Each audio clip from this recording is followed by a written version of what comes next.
स्वागत है दोस्तों। आज हम लोग 12th क्लास की physics book electric charges and fields के बारे में पढ़ेंगे। ठीक है, ये बहुत ही इंपॉर्टेंट चैप्टर है दोस्तों। ठीक है, इलेक्ट्रिक चार्जेस एंड फील्ड्स। ठीक है, फिजिक्स का फर्स्ट चैप्टर है ये क्यों इंपॉर्टेंट है इतना, मैं आपको बताना चाहता हूँ। ये इसलिए इंपॉर्टेंट है, अगर इसके बारे में, इलेक्ट्रिक चार्जेस के बारे में अगर हम लोग नहीं जानते, कभी इसका अगर खोज नहीं होता, तो आप अगर मेरी जो वीडियो देख रहे हैं, ठीक है, मेरी जो YouTube पे आप वीडियो देख रहे हैं, ये आप नहीं देख पाते क्योंकि मोबाइल चार्ज होता ही नहीं, तो कहां से देखते। ठीक है, तो क्या चार्ज क्या होता है और इलेक्ट्रिक चार्ज एंड फील्ड क्या होता है, चलिए धीरे धीरे आराम से पढ़ेंगे, तब समझ में आ जाएगा। कोई ऐसी बड़ी बात नहीं है, सब आएगा समझ में। ठीक है, तो देखिए, ये जो इलेक्ट्रिक चार्जेस जो है, ये कहां पर इसका खोज हुआ था, कहां पर खोज किया गया था। ठीक है, तो ये जो है थेल्स ऑफ मिलेटस, ठीक है, ग्रीस में थेल्स ऑफ मिलेटस है, वहां पर इसकी खोज हुई थी। ठीक है, ये 600 BC के लगभग में इसकी खोज हुई थी। थेल्स ऑफ मिलेटस, ठीक है, ग्रीस। कब इसकी खोज हुई थी दोस्तों? 600 BC। चलिए अब हम लोग मेन मुद्दे की बात पर आते हैं। ठीक है ना, तो अब यहाँ पर बोला जाता है, इसका नाम ग्रीस में क्या बोला जाता है, अंबर भी बोला जाता है या इलेक्ट्रॉन भी बोला जाता है, एलेक। जैसे हम लोग LEC लिखते हैं ना, तो वहां K लिखा जाता है। ठीक है, एक तरह से नॉलेज के लिए हम लोग बता दिए। ठीक है, तो देखिए अब यहाँ पर आता है इलेक्ट्रिक चार्जेस एंड फील्ड। तो आप लोग बचपन में याद करिएगा अपने स्कूल के दिनों को, कि आप जो है एक स्केल, मान लीजिए जैसे स्केल तो है नहीं, ये पेन है। ठीक है, तो स्केल से आप अपने बाल में जोर जोर से रगड़ते थे ना, ऐसे करके बाल में रगड़ते थे, तो क्या होता था, हीट, रबिंग करते थे ना, हीट पैदा होता था ना, ऐसे करके आप ऐसे से हाथ को भी अगर रगड़ते हैं तो क्या होता है दोस्तों, हीट पैदा होता है। ठीक है, यानी कि हीट जैसे ही पैदा होगा तो वो क्या होगा, चार्ज इसके अंदर जो है वो क्या हो जाएगा दोस्तों, चार्ज पैदा हो जाएगा कुछ समय के लिए। ठीक है, आपने देखा होगा बचपन में कि स्केल को हम लोग बाल पर जो है क्या करते थे, रबिंग करते थे। रबिंग मतलब खुद घिसना। ठीक है, पूरा घिसते थे और फिर कागज का टुकड़ा को रखते थे, तो वो क्या हो जाता था, कागज का टुकड़ा क्या हो जाता था, खींचा चला जाता था, इस पे आकर के चिपक जाता था। तो पेन क्यों नहीं जाके चिपकता था, क्योंकि आप जानते हैं कि जो भी इस दुनिया में छोटा चीज होता है वो खुद पे खुद खींचा चला जाता है बड़े चीजों पर। ठीक है, तो जिसका अगर मास बड़ा रहेगा, जो बड़ा साइज का रहेगा, ठीक है, उस पे खुद क्या खींचा आ जाता है, छोटा पार्टिकल्स। ठीक है दोस्तों, ये एक चीज, बेसिक चीज है जो कि आप लोग बचपन से खेलते हुए आ रहे होंगे। स्केल को आप माथा पर जो है घिसते होंगे और कागज का छोटा छोटा पार्टिकल्स जो है आकर के चिपक जाता था। तो यानी कि जो स्केल जो है वो थोड़े समय के लिए क्या हो गया था, चार्ज हो गया था। उस पर कैसा चार्ज हुआ था, पॉजिटिव चार्ज। अब बोलिएगा ये पॉजिटिव चार्ज क्या है, तो देखिए चार्ज जो है वो दो प्रकार के होते हैं, 2 टाइप्स ऑफ चार्ज। तो यहाँ पर जो है कौन कौन सा, एक होता है पॉजिटिव चार्ज, एक होता है नेगेटिव चार्ज। ठीक है, अब हम लोग आ जाते हैं बेसिक चीज पे। तो हमारे पास जो है चार्ज में एक होता है प्रोटॉन और एक होता है इलेक्ट्रॉन। ठीक है, तो प्रोटॉन जो होता है उसको हम लोग पॉजिटिव में नापते हैं और इलेक्ट्रॉन जो होता है वो नेगेटिव में होता है।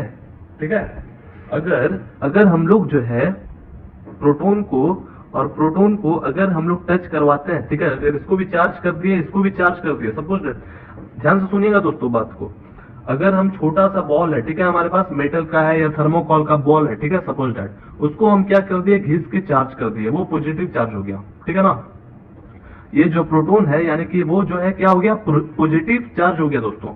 और इसको भी, दूसरे वाले बॉल को भी हम पॉजिटिव चार्ज कर दिया, दोनों प्रोटॉन है। ठीक है, तो अगर हम दोनों को पास में रखेंगे ना, तो ये क्या होगा कि ये एक दूसरे से दूर भागने की कोशिश करेगा। ठीक है, एक दूसरे से दूर हटने की कोशिश करेगा दोस्तों। ठीक है, मैं आपको एग्जांपल भी दिखाऊंगा। देखिए अब यहाँ पर देखिएगा कि इलेक्ट्रॉन जो है, ठीक है, इलेक्ट्रॉन भी जो है क्या होता है, ये माइनस होता है ना, निगेटिव होता है और ये पॉजिटिव। यानी कि साफ साफ बात यह है कि अगर हम पॉजिटिव पॉजिटिव यानी कि लाइक चार्ज में अगर हम दोनों को मिलाएंगे तो वो क्या होगा, रिपेल होगा। अब बोलिएगा रिपेल क्या होता है? तो रिपेल उसको कहते हैं कि एक दूसरे से अट्रैक्ट नहीं होना, हटना, ये दूर भाग रहा है, ठीक है। क्या हो रहा है? अट्रैक्ट नहीं होकर के दूर हट रहा है दोस्तों, दूर भागते जा रहा है। और वैसे ही इलेक्ट्रॉन भी होता है कि अगर इलेक्ट्रॉन एक तरफ रखे और इधर भी इलेक्ट्रॉन रखेंगे और दोनों को सोचेंगे कि मिल जाए तो वो नहीं हो पाएगा, ठीक है।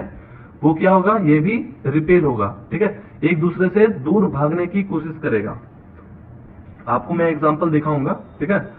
अब यहाँ पर बात आता है कि अगर हम एक जगह प्रोटॉन रखें और एक जगह इलेक्ट्रॉन रखें, ठीक है, तो क्या होगा?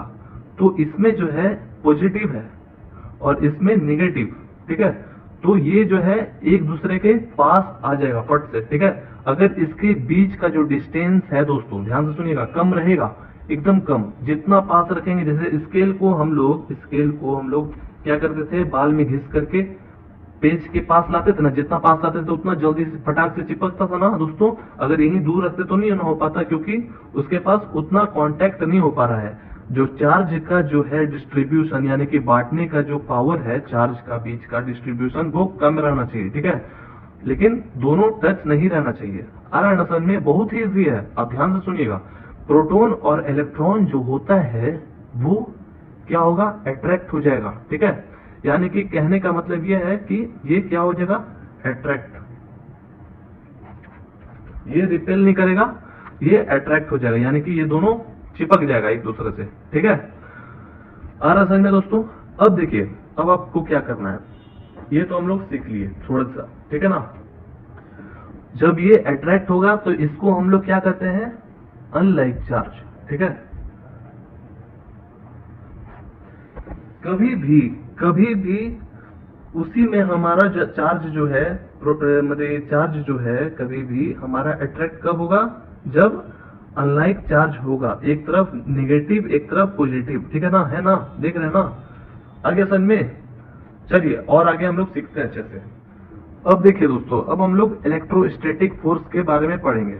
क्या होता है ये इलेक्ट्रोस्टैटिक, ठीक है, इलेक्ट्रोस्टैटिक फोर्स। तो ये बहुत इजी है, इसी से मिलता जुलता है। जो हम लोग यहाँ पर आप देखें कि इलेक्ट्रॉन और प्रोटॉन को हम लोग एक दूसरे से मिलाने का कोशिश कर रहे थे, लेकिन ये दोनों नहीं मिल पा रहा था, या इसको भी मिलाने के लिए कोशिश किया तो ये मिल गया दोस्तों। तो ये कैसे मिला? ये फोर्स के चलते जो है मिला है, ठीक है। इसमें कुछ ऐसा फोर्स लगा है, इसके अंदर ऐसा कुछ प्रॉपर्टीज है जो कि क्या हो रहा है? फोर्स पैदा कर रहा है, ठीक है ना। ये दोनों फोर्स पैदा कर रहा है और इसी फोर्स को हम लोग इलेक्ट्रोस्टैटिक फोर्स कहते हैं, ठीक है। आ रहा है ना समझ में? यानी कि ये दोनों एक दूसरे से दूर क्यों हो रहा है? क्योंकि इसमें इसके बीच में जो है वो इलेक्ट्रोस्टैटिक फोर्स लग रहा है दोस्तों। इसमें भी लग रहा है और इसमें भी लग रहा है। ये फोर्स के चलते ही आकर के दोनों चिपक गया। आ रहा है ना समझ में? आ गया? अब देखिए, इसी को हम लोग इलेक्ट्रोस्टैटिक फोर्स कहते हैं। ऐसा में दोस्तों अब बोलेंगे चार्ज क्या होता है, ठीक है ना। चार्ज जो है वो क्या होता है, थोड़ा सा बेसिक चीज जानना जरूरी है। बहुत ही इजी है, कोई ऐसा हार्ड नहीं है, हम लोग आराम से बनाएंगे तो समझ में आ जाएगा। चार्ज क्या होता है? देखिए, ये दोनों जो है, ये दोनों क्या हो रहा था, एक दूसरे में इलेक्ट्रोस्टैटिक फोर्स लगा रहा है ना। तो ये जो प्रॉपर्टीज है इसके अंदर, प्रोटॉन के अंदर कुछ ऐसा प्रॉपर्टीज पैदा हुआ होगा, ठीक है, और इलेक्ट्रॉन के अंदर कुछ ऐसा प्रॉपर्टीज पैदा हुआ होगा। ये तीनों इसके साथ है, ठीक है। तो ये इसके अंदर प्रॉपर्टीज कब पैदा हुआ? जब इलेक्ट्रॉन आया तब ना दोस्तों। अगर ये नहीं रहता, सिर्फ ये चीज आराम से पड़ा हुआ रहता, ठीक है, तो इसमें कोई बदलाव नहीं ना आता। तो वैसे ही जो है एक पॉजिटिव या एक नेगेटिव या इधर एक इलेक्ट्रॉन दिए जो आया हमारा प्लस माइनस या माइनस माइनस या प्लस प्लस, जो भी केस आया यहाँ पर आप देख रहे हैं, ठीक है। तो इसके अंदर क्या हुआ? एक प्रॉपर्टीज पैदा हुआ, ठीक है। जो प्रॉपर्टीज पैदा होगा, ठीक है ना, इसके अंदर इसको देखने के बावजूद इसके अंदर क्या होगा दोस्तों? प्रॉपर्टीज पैदा होगा। उसी को हम लोग चार्ज कहते हैं, ठीक है। आ रहा है ना समझ में? जिसके कारण इलेक्ट्रोस्टैटिक फोर्स जो पैदा हुआ था जिस प्रॉपर्टीज के कारण, उसी को हम लोग क्या कहते हैं, चार्ज कहते हैं। आगे समझ में दोस्तों, बहुत इजी था। चलिए अब आगे बढ़ते हैं। क्या अब देखना यह है कि जो इलेक्ट्रॉन है और हमारा प्रोटॉन है, इसमें कितना चार्ज होता है। ठीक है, इस दुनिया में जितना भी इलेक्ट्रॉन है और प्रोटॉन है उसका कितना चार्ज होता है, तो आप नहीं जानते हैं तो मैं बता देता हूं, बहुत इजी है। देखिए, इस दुनिया में जितना भी इलेक्ट्रॉन और प्रोटॉन होता है उसका जो है चार्ज होता है 1.6 इंटू 10⁻⁻19 कूलम। ठीक है, ये इलेक्ट्रॉन का भी होता है और प्रोटॉन का भी होता है दोस्तों। ठीक है, आ रहा है ना समझ में दोस्तों, आ गया। ये इलेक्ट्रॉन का भी और प्रोटॉन का भी। आप बोलिएगा कि आप इलेक्ट्रॉन जो है वो निगेटिव में होता है, तो आपको तो यहाँ पर निगेटिव में लिखना चाहिए था, और प्रोटॉन में है तो प्लस में लिखना चाहिए था। तो मैं आपको बताना चाहता हूँ कि ये जो है ये क्या है, ये मैग्नीट्यूड है। ठीक है, ये क्या है दोस्तों, मैग्नीट्यूड है इलेक्ट्रॉन और प्रोटॉन का, और ये दोनों का मैग्नीट्यूड क्या होता है दोस्तों, सेम होता है। ठीक है, इस चीज को याद रखिएगा। आगे हम लोग जब बनाएंगे तो आपको इसको यूज करना है। ठीक है, ये बहुत इंपॉर्टेंट चीज है। आगे यहाँ समझ में, कूलम। ठीक है, और कूलम जो होता है वो चार्ज का एसआई यूनिट होता है दोस्तों। ठीक है, एसआई यूनिट ऑफ चार्ज, ये चीज तो याद होगा आपको, SI unit of charge is coulomb. ठीक है, इसको याद रखिएगा। चलिए अब आगे बढ़ते हैं। अब देखिए, अब यहाँ पर बुक में दिया हुआ है हमारा इंट्रोडक्शन। ठीक है, तो इंट्रोडक्शन तो अभी पढ़ेंगे बैठ के, तो फिर क्या हो जाएगा, बहुत देर ना हो जाएगा दोस्तों। तो जो लिखा हुआ है मैं आपको शॉर्ट वे में बता देता हूँ। ठीक है, जो चीज लिखा हुआ है वही चीज मैं बता रहा हूँ। तो देखिए, आपने जो है कभी भी ध्यान से सुनिएगा, सूखे मौसम में, ठीक है, सूखे मौसम यानी कि ठंडा के समय, ठीक है, जब पानी उनी बरस जाता है तो सूखा मौसम हो जाता है ना, यानी कि ठंडा के समय एक तरह से।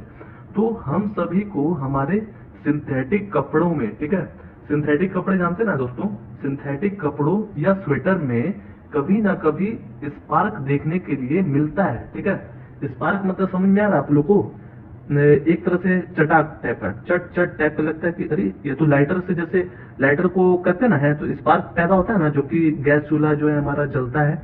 आ रहा है ना समझ में दोस्तों।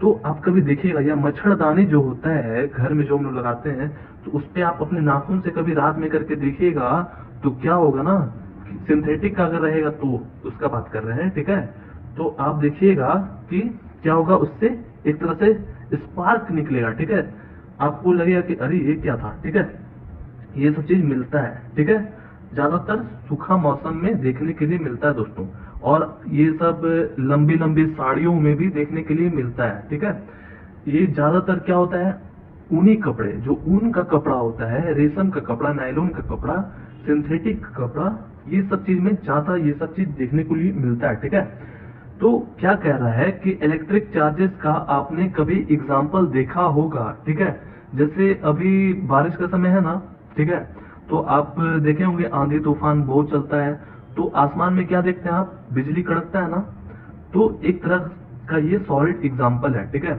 तो क्या होता है, जब बिजली कड़कता है तो कहाँ पर कड़कता है वो, धरती पर।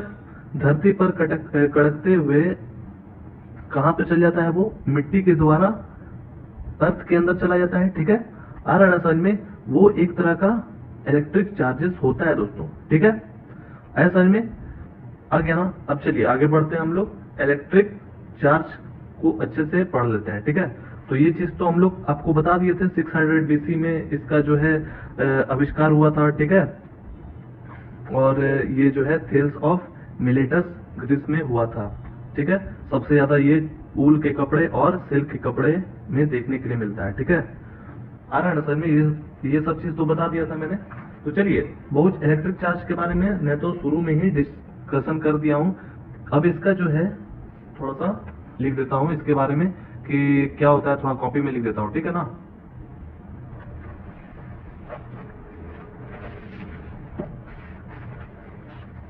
आगे ना समझ में, ये सब चीज बहुत ही इजी था, बहुत मेन चीज है दोस्तों, याद रखिएगा इसको।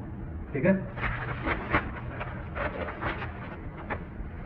देखिए इलेक्ट्रिक चार्ज का हम यहाँ पर डेफिनेशन लिख देते हैं। ठीक है, ये तो इजी है, शायद एग्जाम में नहीं आएगा, लेकिन एक तरह से याद रखिएगा कि इलेक्ट्रिक चार्ज मतलब होता क्या है, ठीक है।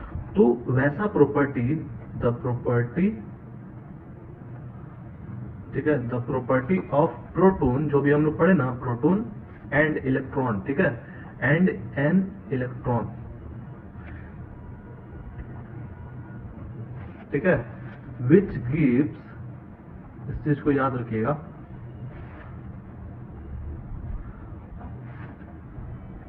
इलेक्ट्रोस्टैटिक, ठीक है, क्या हुआ था, इलेक्ट्रोस्टैटिक फोर्स हुआ था ना बिटवीन, सॉरी देखिए बिटवीन को आप ऐसे करके लिख दीजिएगा, ठीक है, आ रहा है समझ में, हम थोड़ा शॉर्ट वे में लिख रहे हैं ताकि आपको समझ में आ जाए जल्दी से, और फिर इसके बाद हो गया, इस कॉल्ड लिख दीजिएगा इलेक्ट्रिक चार्ज, इस चीज को देख लीजिए, लिख दीजिएगा। तो हम जो आपको बताए थे ना वही चीज है, बस इसको थोड़ा हिंदी में समझ लीजिए। वैसा प्रॉपर्टी कौन है यहाँ पर, प्रॉपर्टी दोस्तों प्रोटॉन और इलेक्ट्रॉन का, आपको बताया था ना कि वैसा प्रॉपर्टी जो प्रोटॉन के अंदर और इलेक्ट्रॉन के अंदर जो है उससे क्या हो रहा है, निकल रहा है, क्या, इलेक्ट्रोस्टैटिक फोर्स निकल रहा है ना, जो कि एक दूसरे को अलग कर रहा था और एक दूसरे को चिपका भी रहा था। आ रहा समझ में, कितना इजी था, आ गया, उसी को हम लोग इलेक्ट्रिक चार्ज कहते हैं।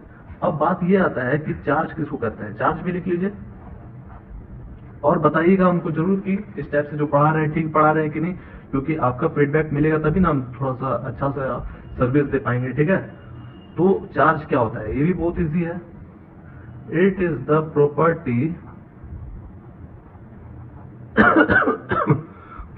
ऑफ मैटर, ठीक है,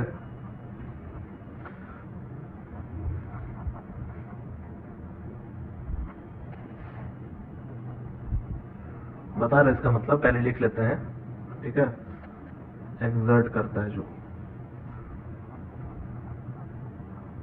देखिए चार्ज पता है ना क्या होता है चार्ज, इसको अगर रबिंग कर देंगे, ठीक है, ये प्लास्टिक है ना, इसको अगर कैंची से रब करना पड़ेगा, कोई ऊल का कपड़ा लेकर आइएगा और इस प्लास्टिक का है तो इसको रब कर दीजिएगा, तो देखिएगा कि छोटा सा अगर प्लास्टिक रखेंगे तो प्लास्टिक चला आएगा, ठीक है।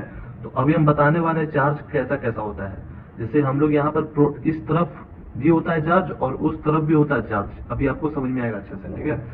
तो चार्ज जो है वैसा प्रॉपर्टी है किसका, कोई भी मैटर और मटेरियल का, जैसे ये क्या था, मैटर या मटेरियल है ना, मटेरियल है ना ये, due to which exert of force, ठीक है, इसमें से क्या निकलता है, फोर्स निकलता है दोस्तों, ठीक है, बहुत ही इजी था।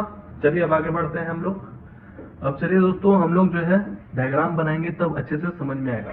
सिल्क थ्रेड है ना, और एक प्लास्टिक रड है, ठीक है, यहाँ पर दो प्लास्टिक रड है और ये सिल्क रड से जो है लटकाया हुआ है, आ रहा समझ में, एक पॉजिटिव चार्ज है और एक निगेटिव चार्ज है, ठीक है।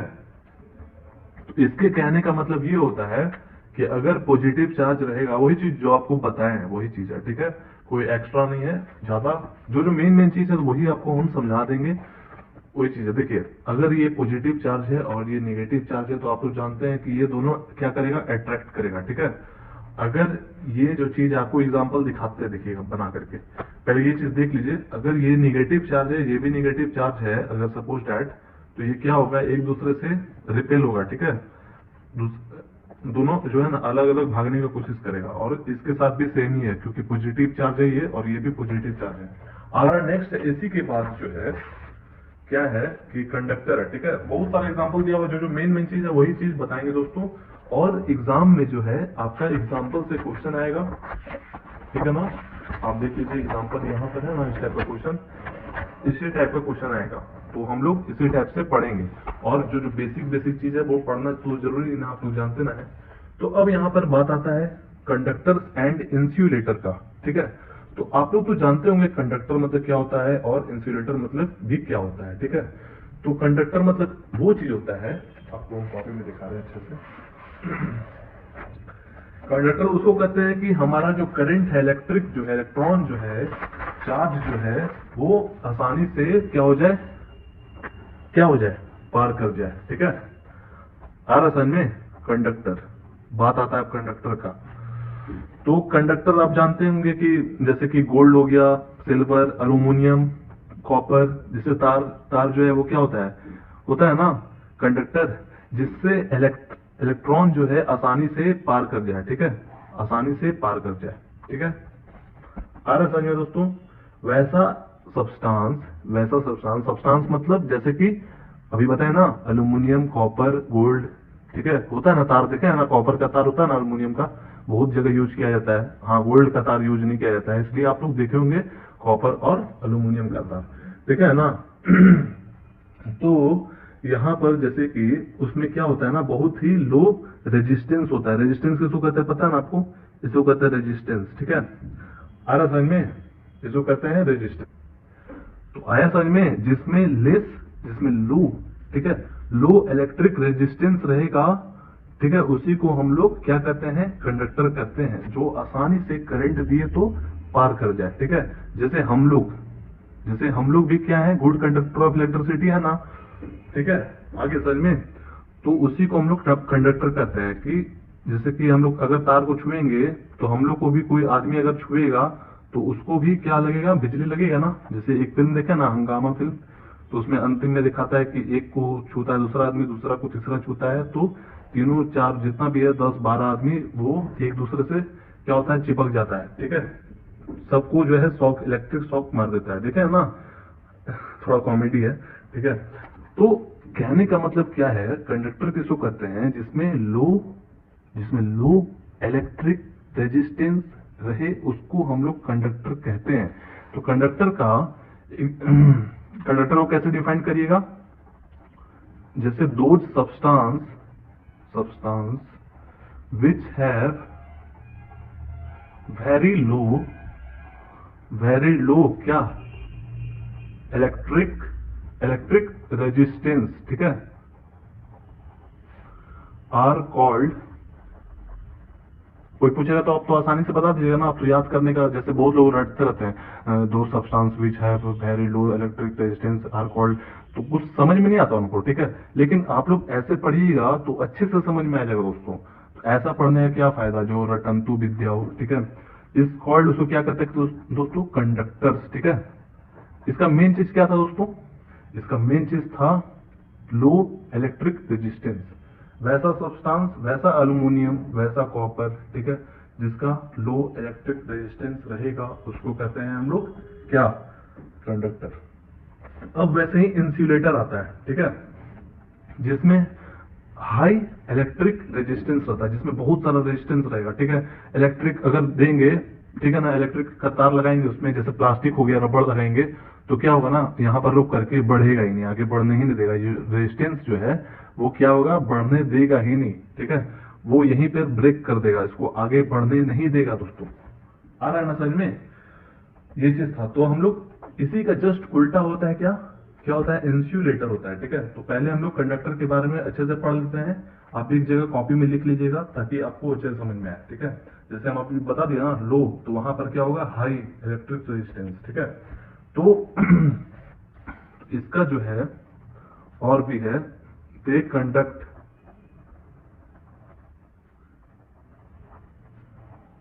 हीट एंड, जैसे ये बताए, इलेक्ट्रिसिटी, ठीक है, हीट एंड इलेक्ट्रिसिटी। ये कहां पर कंडक्ट करता है? Heat and electricity. एग्जाम्पल में लिख लीजिए, कॉपर सबसे बड़ा एग्जाम्पल है, अल्यूमिनियम, गोल्ड, कोई भी, ठीक है, ऑल मेटल प्रोडक्ट। बहुत ईजी है। चलिए, ये चीज हुआ। अब ये काम कैसे करता है, इसका प्रॉपर्टीज क्या होगा दोस्तों? ये जो देखिए बहुत बड़ा लिखा हुआ ना, तो इसीलिए हम आपको इतना बड़ा बता नहीं रहे हैं, बताएंगे इसके बारे में बताएंगे, ठीक है। लेकिन हम लोग मेन चीज को पढ़ लेते हैं इजी वे में। तो ये काम कैसे करता है, इसका प्रॉपर्टीज क्या होगा, ठीक है। तो इसका जो है वेरी लो रेजिस्टेंस होता है, ठीक है, ये सबसे मेन चीज था, ठीक है। Very low resistance for flow electricity, ठीक है, फ्लो ऑफ। देखिए ये जो है बहने, फ्लो मतलब बहना, ठीक है। इलेक्ट्रिसिटी को यानी कि चार्ज को ये बहने क्या होता है, आराम से दे देता है, ठीक है। आर समझ में, very low resistance for flow of electricity, ऐसा समझ में। अब दूसरा जो है क्या होगा, there is no electric field,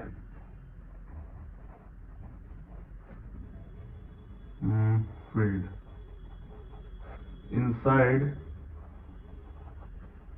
A conductor, ठीक है। इसका कोई इलेक्ट्रिक फील्ड नहीं होता है, ठीक है। आ रहा समझ में। अब चलिए आगे बढ़ते हैं। चार्ज जो है वो एग्जिट करता है कहां पर, चार्ज जो है एग्जिट करेगा only on the surface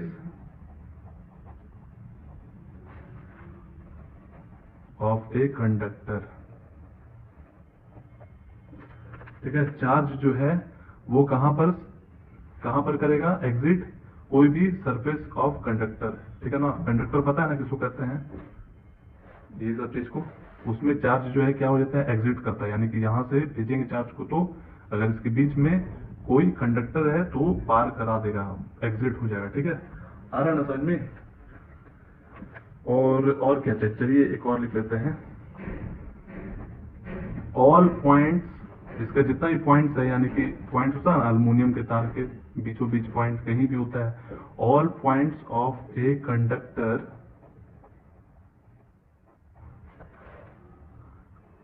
are same potential, ठीक है। इसका जो पोटेंशियल होता है यानी कि क्षमता जो होता है वो हर एक पॉइंट पर क्या होता है दोस्तों, सेम होता है। अगर एल्युमिनियम का तार है हमारे पास, तो इसका जो वोल्टेज है, अगर यहाँ से जो वोल्टेज भेजा है तो वो वोल्टेज यहाँ पर भी पहुंच जाएगा। आ रहा है ना समझ में। ये नहीं होगा कि यहाँ पर 230 वोल्ट था तो यहाँ 250 वोल्ट हो गया, ऐसा नहीं, ठीक है। तो इसका पोटेंशियल जो है वो क्या होगा, सब जगह सेम होगा, ठीक है। और इसका यूजेस भी बता देते हैं। यूजेस तो पता ही है, इलेक्ट्रिक इक्विपमेंट में इसका यूज होता है, ठीक है। जैसे हमारा एसी हो गया, एसी के अंदर रहता है ना तार, आपको तो पता ही है कहाँ कहाँ इसका यूज होगा।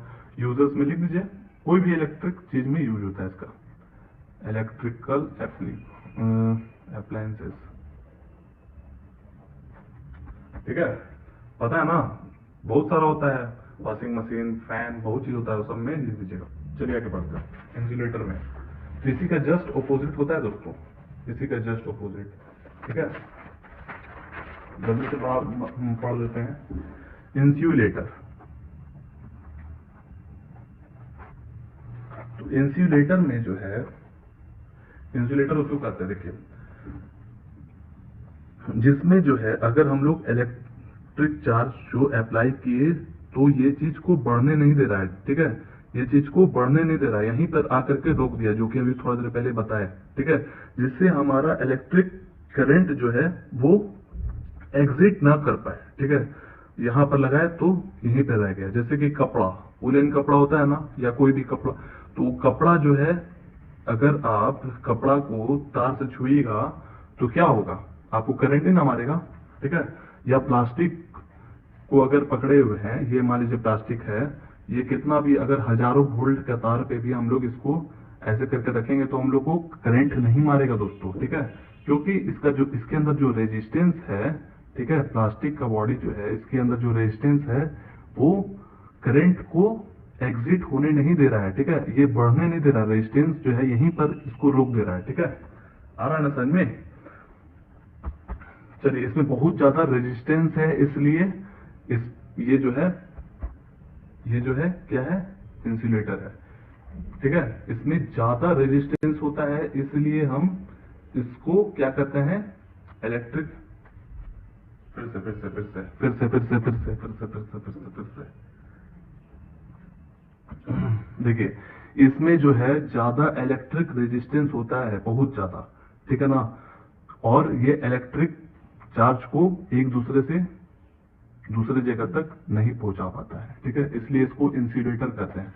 तो इसको कैसे लिखिएगा, दोज सब्सटेंस, यानी कि रबड़ हो गया, प्लास्टिक हो गया और कपड़ा भी हो गया, ठीक है। तो लिख दीजिएगा दोज सब्सटेंस ठीक है, वही चीज है जस्ट टू जस्ट जो आपको बताए थे, विच हैव वेरी हाई, उसमें लो था ना, वेरी लो था ना, इसमें क्या है वेरी हाई। ठीक है, वेरी हाई क्या, इलेक्ट्रिकल रेजिस्टेंस। ठीक है, याद रहे, वेरी हाई इलेक्ट्रिकल रेजिस्टेंस। ठीक है, आर कॉल्ड इंसुलेटर। ठीक है दोस्तों, आगे न समझ में, बहुत इजी था। अब इसमें जो है दूसरा में क्या लिख देंगे, दे डू नॉट, जो भी बताए, दे डू नॉट क्या, कंडक्ट हीट एंड इलेक्ट्रिसिटी। ठीक है ना, आ रहा समझ में। ये बैड कंडक्टर ऑफ इलेक्ट्रिसिटी होता है एक तरह से। प्लास्टिक क्या है, वो क्या है, बैड कंडक्टर ऑफ इलेक्ट्रिसिटी है। और वुड भी, ठीक है, वुड भी इसका एग्जाम्पल हो जाएगा एक। आ रहा है ना समझ में, लकड़ी। अब आप लिखिएगा यहां पर एग्जाम्पल लिख दीजिए इसका। एग्जाम्पल में रबर लिख दीजिए, रबर, वुड और प्लास्टिक लिख दीजिए, जो भी बैड कंडक्टर है, चलिए लिख दीजिए। और क्या लिखिएगा, नॉन मेटल। ठीक है, जो मेटल नहीं है। आगे समझ में दोस्तों, चलिए तो आगे बढ़ते हैं। तो इसमें जो है आपको जो बताया गया था बहुत सारा चीज लिख करके, ठीक है, तो उसके बारे में मैं आपको बता देता हूँ। ठीक है, बहुत ही मजेदार चीज लिखा हो गया था जो कि हिंदी में बता देता हूँ। ठीक है, चलिए बताता हूँ मैं। देखिए इसमें दिखा रहे हैं, ठीक है, इसमें जो जो चीज लिखा हुआ है उसी का जस्ट आप लोग पढ़ लीजिएगा। ठीक है, चलिए इसको दिखाते हैं कैसे होता है। ठीक है, देखिए आपने कभी देखा है दोस्तों, आपके घर के पास कोई पोल होगा, ठीक है, ठीक है, एक पोल होगा, उसमें से जो है तार इस टाइप से गुजरते हैं 3 ठो, या कितना भी तार होगा उससे कोई मतलब नहीं है। ठीक है, तो आप यहां से तार लेते हैं ना अपने घरों में, वहां से तार को खींचते हैं। ठीक है, अपने घर में देखा होगा जो इलेक्ट्रिक पोल है, ठीक है, जो इलेक्ट्रिक पोल है वहां से हम लोग क्या करते हैं, तार को खींचते हैं। तो उसमें देखिएगा आप कि उसमें 3 ठो तार होते हैं दोस्तों। ठीक है ना, उसमें क्या होते हैं, 3 ठो तार होते हैं। तो आपने कभी सोचा है कि ये तीनों तार क्या होते हैं? आपने नहीं देखा होगा या देखा होगा, अगर नहीं देखा है तो मैं बताना चाहूंगा। देखिए पहला जो तार होता है, ध्यान से सुनिएगा, बहुत इंपॉर्टेंट चीज है, बहुत इंपॉर्टेंट। ये जो पहला वाला जो तार होता है इसको हम लोग क्या करते हैं, लाइव। ठीक है, लाइव। और जो दूसरा वाला होता है इसको कहते हैं न्यूट्रल। और जो तीसरा होता है वो होता है अर्थिंग, जिसको हम लोग अर्थ कहते हैं। ठीक है, ध्यान से सुनिएगा, ये तीनों तार होता है। तो आप देखे होंगे जैसे ही आपका घर बनता होगा, ठीक है, तो एक अर्थिंग जमीन में जो है, अर्थिंग के लिए एक बड़ा सा लोहा को दफनाया जाता है। ठीक है, दफनाया जाता है, क्यों? क्योंकि वो अर्थिंग के लिए होता है। अब इसका यूज क्या है, क्यों हम अर्थिंग के अंदर लोहा को दफनाते हैं? ठीक है, तो हमारा ये जो 2 तार है, ठीक है, लाइव और न्यूट्रल, ये जो है तार कहां से आता है, पावर स्टेशन से आता है। जहां पर बिजली बनती है वहां से ये दोनों तार आता है। और तीसरा तार हम लोग क्या करते हैं, अर्थिंग के लिए लेते हैं। ठीक है, क्या करते हैं, एक 5-6 फीट खोदते हैं जमीन में, ठीक है, और एक बड़ा सा लोहा को जमीन में दफनाते हैं अर्थिंग के लिए, और बाहर निकाल देते हैं। जो कि हमारा एक तार दिखेगा क्या रहता है, अर्थिंग से अटैच रहता है। ये क्यों रहता है दोस्तों, आप कभी सोचे हैं? तो मैं बताना चाहूंगा, जब हमारे घर में कभी गलती से ज्यादा वोल्टेज आ जाती है, ठीक है, तो आप लोग सोचते होंगे अगर ज्यादा वोल्टेज आ जाएगा तो क्या होगा, तो हमारा सब जितना भी एसी है या टीवी है, बॉल है, सब उड़ ना जाएगा, सब खत्म ना हो जाएगा। तो इसी के लिए हम लोग अर्थिंग को यूज करते हैं। ठीक है, तो इसका यूज कैसे होता है, ये कैसे काम करता है, इसके लिए भी देखना जरूरी है। ठीक है, ये दोनों तार कभी ज्यादा वोल्टेज आ गया, ठीक है, यानी कि चार्ज जो है, इलेक्ट्रिक चार्ज जो है वो क्या हो गया, ज्यादा हो गया। ठीक है, अगर हमारा दोनों इलेक्ट्रॉन और प्रोटॉन जो है वो न्यूट्रल रहेगा तो ठीक रहेगा। ठीक है, वो क्या रहता है, ठीक रहता है, आराम से हम लोग सब चीज अपना जितना भी इलेक्ट्रिक अप्लायंसेस है उसको हम लोग आराम से चलाते हैं, उसमें कोई दिक्कत नहीं होता है। लेकिन एक अर्थिंग के लिए इसलिए रखा जाता है, कभी अगर ज्यादा वोल्टेज आ जाए तो वो जो वोल्टेज है, वो इलेक्ट्रिक चार्ज जो है वो कैसे न्यूट्रल होगा, इसके चलते न्यूट्रल होता है। जो चार्ज जो है वो बह जाता है कहां पर बह जाता है दोस्तों, अर्थ में बह जाता है, ठीक है, अर्थ में जो है बह जाता है। अगर 400 वोल्टेज आ गया, सपोज दैट 400 वोल्टेज नहीं ना अप्लाई हो पाता है, अगर 400 वोल्टेज आ गया घर में, तो जो 200 वोल्टेज है, जो क्षमता है, वो बाकी जो है कहां पर बह के चला जाता है, अर्थ में चला जाता है, ठीक है। और फिर ये बराबर कर देता है उतना जितना हमको चाहिए, 230 वोल्टेज या 250 वोल्टेज जितना चाहिए होता है ना, जितना हम लोग को चाहिए उतना ला करके यहाँ पर रख देता है, ठीक है। अगर जितना ज्यादा आता है वो कहां पर बह जाता है, धरती में बह जाता है, ठीक है दोस्तों, आया समझ में। और देखिए इसको इसीलिए लगाया जाता है ताकि अगर हमारा ज्यादा वोल्टेज आ जाए तो हमारा ये चीज क्या, हमारे शरीर को और हमारे जो अप्लायंसेस है, जो भी इलेक्ट्रिक चीज है हमारे घर में, जो महंगा इलेक्ट्रिक चीज है, वो खराब ना हो, ठीक है। इसलिए अर्थिंग का यूज किया जाता है। अगर ज्यादा वोल्टेज आ जाएगा तो हम लोग अगर घर के अंदर बैठे हुए हैं तो शॉर्ट सर्किट हो जाएगा ना, बहुत आ जाएगा तो घर में आग लग जाएगा कि नहीं, है कि नहीं दोस्तों, आ रहा ना समझ में। इसलिए उसको बैलेंस करने के लिए अर्थिंग का यूज किया जाता है, ताकि जितना भी हमारा जो फालतू चार्ज है, इलेक्ट्रिक चार्ज, वो धरती में क्या हो जाए, धरती में बह जाए चार्ज। आगे समझ में आया ना समझ में दोस्तों। तो चलिए अब आगे बढ़ते हैं। हमारा अब आगे जो है कौन सा है,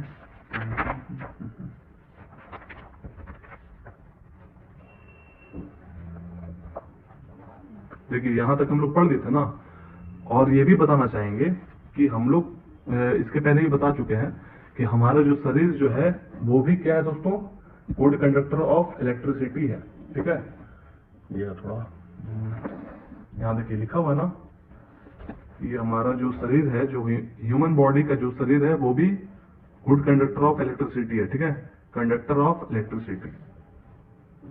आगे समझ में दोस्तों। चलिए अब हम लोग पढ़ते हैं चार्जिंग बाय इंडक्शन, इसका मतलब क्या होता है, ठीक है। यहाँ डायग्राम दिया हुआ है, इसको हम लोग बना के समझेंगे क्या है।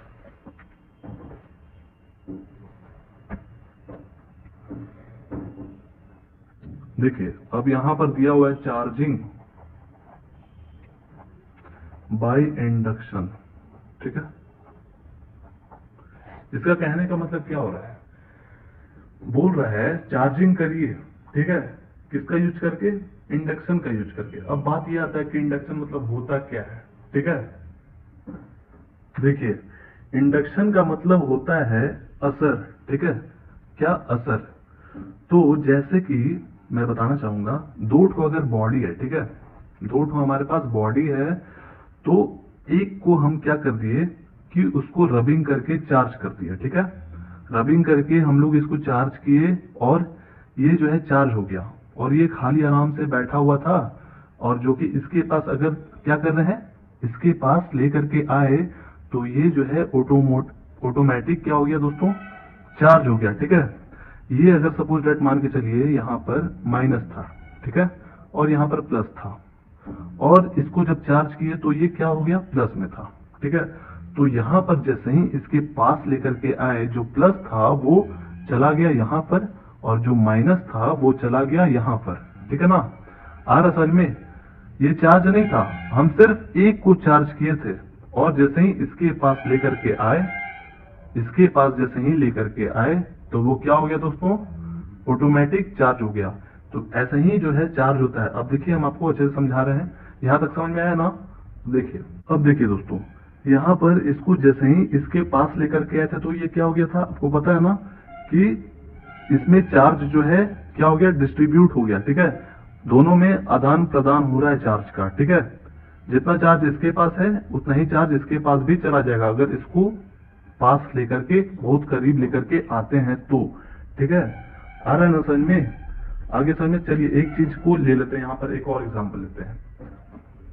जैसे यहाँ पर जो है एक प्लास्टिक का मेरे पास रॉड है, ठीक है, प्लास्टिक का रॉड है, तो क्या हुआ कि यहाँ पर एक पिथ बॉल को रखा गया। पिथ बॉल उसको कहते हैं कोई भी एक स्फेरिकल बॉल, ठीक है, चाहे वो मेटल का हो चाहे वो थर्मोकॉल का हो, कोई भी एक बॉल।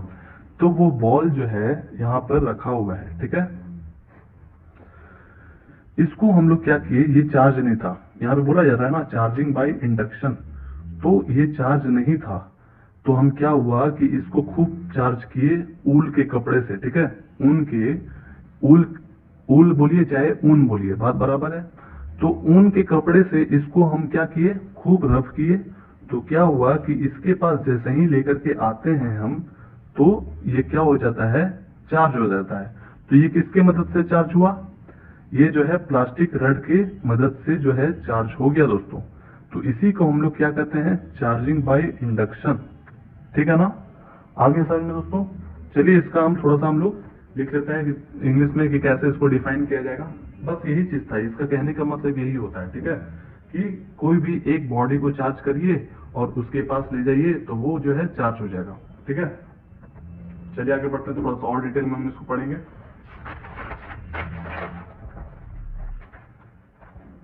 देखिए चार्जिंग बाय इंडक्शन का मतलब क्या होता है।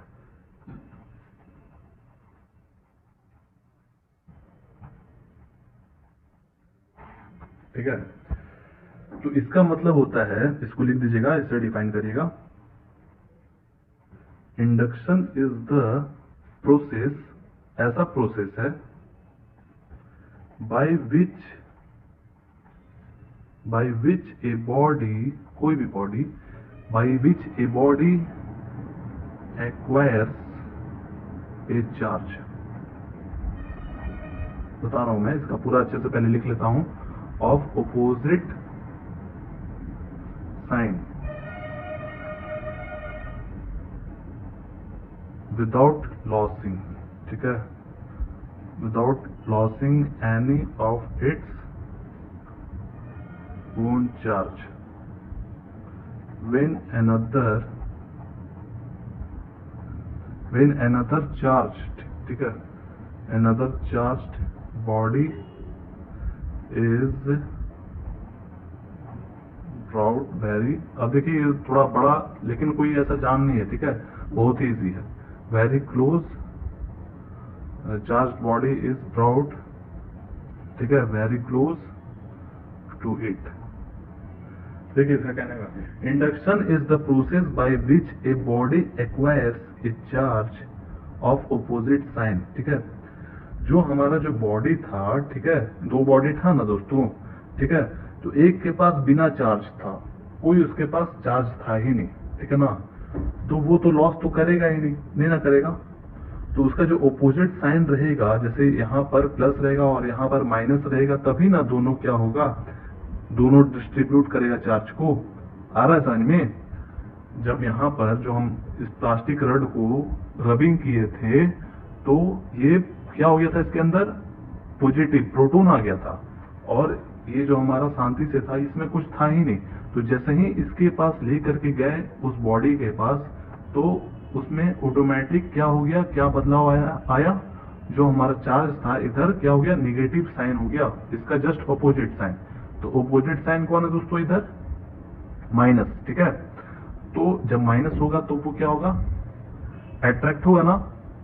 अगर इसी चीज को फिर से हम इधर लेकर के आते थे तो क्या हो रहा था, इधर ना प्लस था, इधर क्या है माइनस था, तो ये चीज उधर चला जाएगा, रिपेल हो जाएगा ना। आ रहा है ना समझ में। तो यानी कि चार्ज ऐसा ही ट्रांसफर होता है दोस्तों, इधर से भी चार्ज ट्रांसफर हो रहा है और इधर से भी, क्योंकि बॉडी जो है एक जगह पर नहीं ना है, वो कभी इधर जा रहा है कभी इधर जा रहा है। बॉडी जो है मोशन में तो आ रहा है ना, एक्शन हो रहा है ना बॉडी के साथ। आ रहा है समझ में। तो देखिए, body acquires a charge of opposite sign without losing any of its own charge. उसका जो है अपना जो चार्ज था वो बिना लॉस किए हुए जो है अनदर चार्ज बॉडी में जो है पहुंच गया। कब, जब उसको दोनों को क्लोज रखे तब वो पहुंच गया ना, बहुत ही इजी में दिखाया था ना आपको डायग्राम, पहुंच गया था, ठीक है। तो यही चीज था। अब चलिए हम लोग, आप बताइएगा कि कैसा आज पढ़ाए हम लोग फिजिक्स का हमारा फर्स्ट क्लास था। अब बताइएगा किस टाइप से पढ़ाएं ताकि आप लोग को अच्छा लगे, ठीक है। आप जैसे बोलिएगा हम वैसे पढ़ाएंगे, ज्यादा जिसका कमेंट होगा जिस टाइप से उस टाइप से हम पढ़ाएंगे, ठीक है दोस्तों। ये चीज था थोड़ा बेसिक चीज।